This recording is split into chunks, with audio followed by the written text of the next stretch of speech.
Hello, everybody, and welcome to Thrive in Your Potential. My name is Nancy Micheli, and I am excited about people who want to find the path that they were determined to be on. Today, I want to share a story about someone who, if he was still alive, it would be his 90th birthday today, and he was the biggest inspiration to thriving, finding his potential, and doing the thing that he absolutely loved. And this person, this man that I'm talking about, was my father. And so he was great. My brother and I grew up in a very entrepreneurial family where my parents owned a florist business, and they grew all of their own flowers, cut flowers, poinsettias. We did tropical plants when I was young. We did all the bedding plants that you put into your gardens. We also did lots of cut flowers like chrysanthemums that would be for cut flowers that people would buy.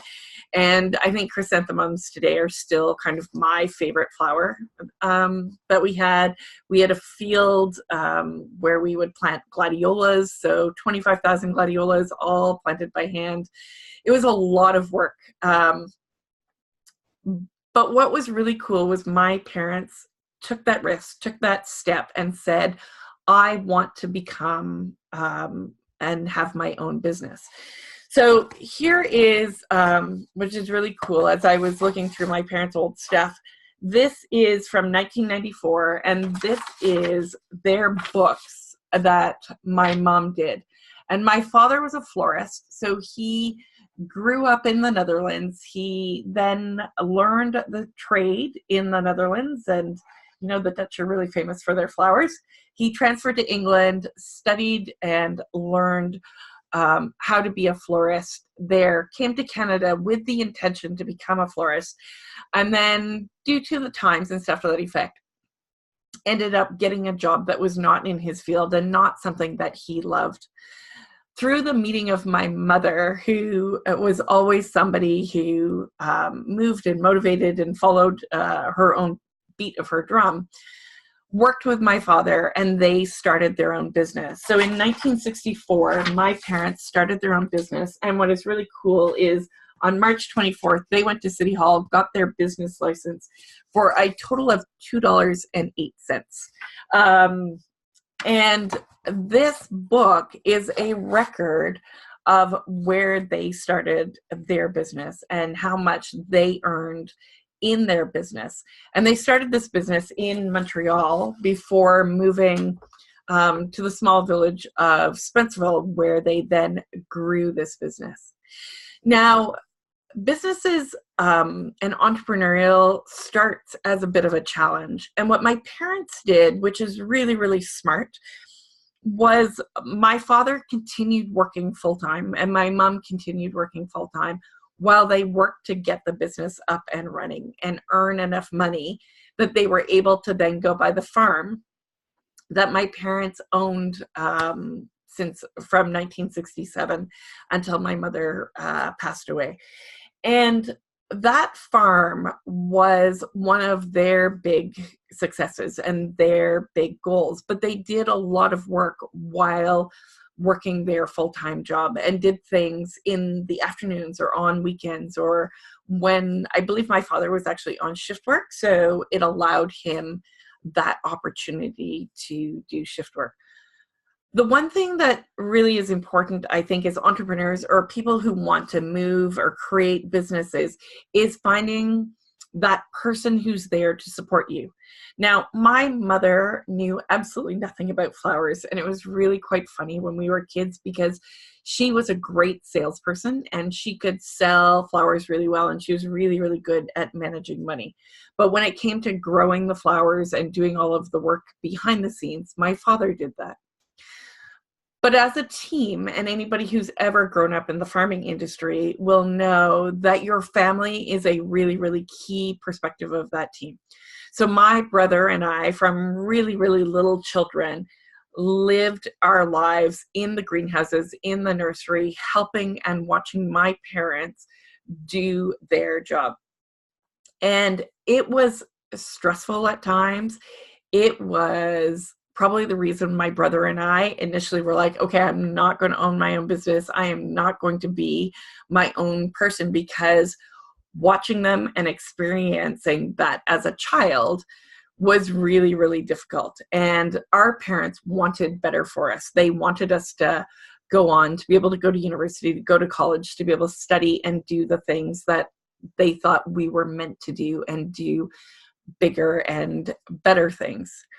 But my parents kept that business going, and still in the 1990s, my mother managed to still do all of the books. So these books are from 1996 and 97, and it's really cool because she kept this whole history. They also had a few different values. So one of their values was in relation to customer and customer service.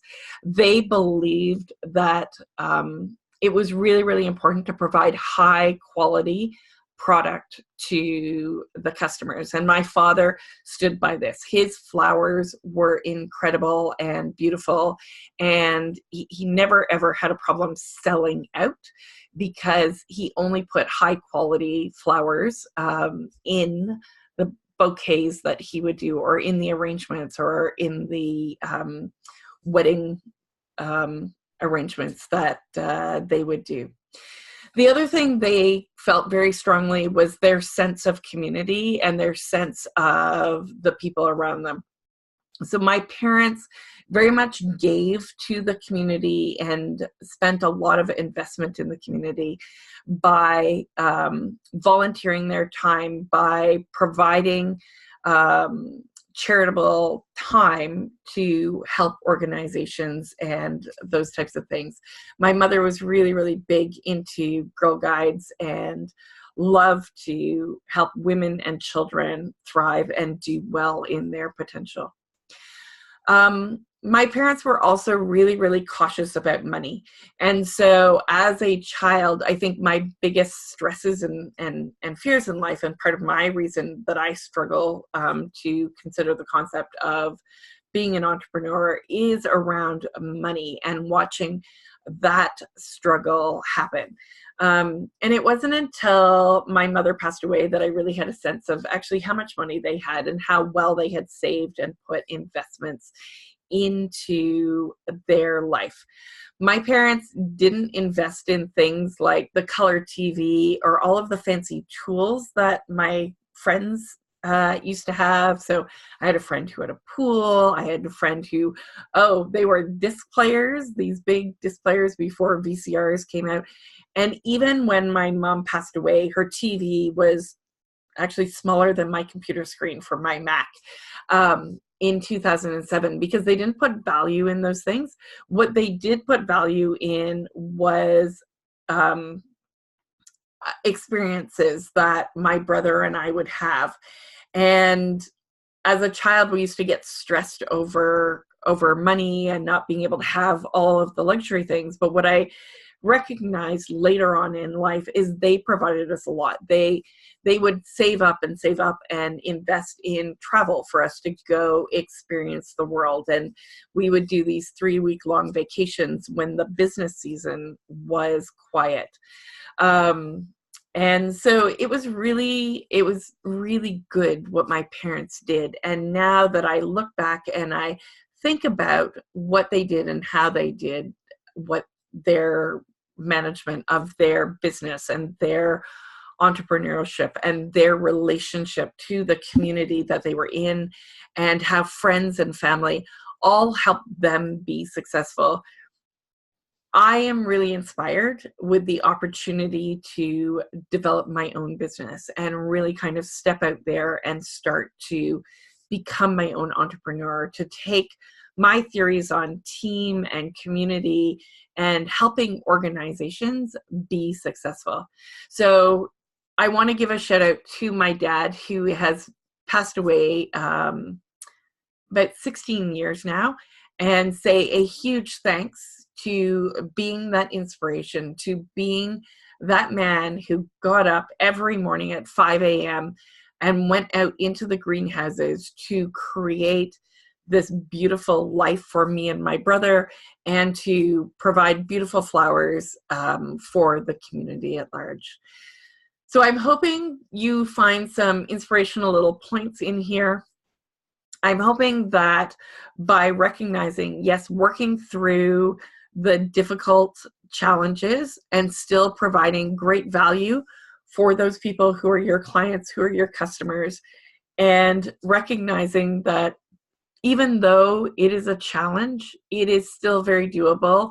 And my parents, I know today, would not have changed the life that they lived and the way that they lived it, because they got to live their true potential and thrive doing the thing that they love to do. So cheers, have a great Sunday, and I look forward to chatting with you in the future.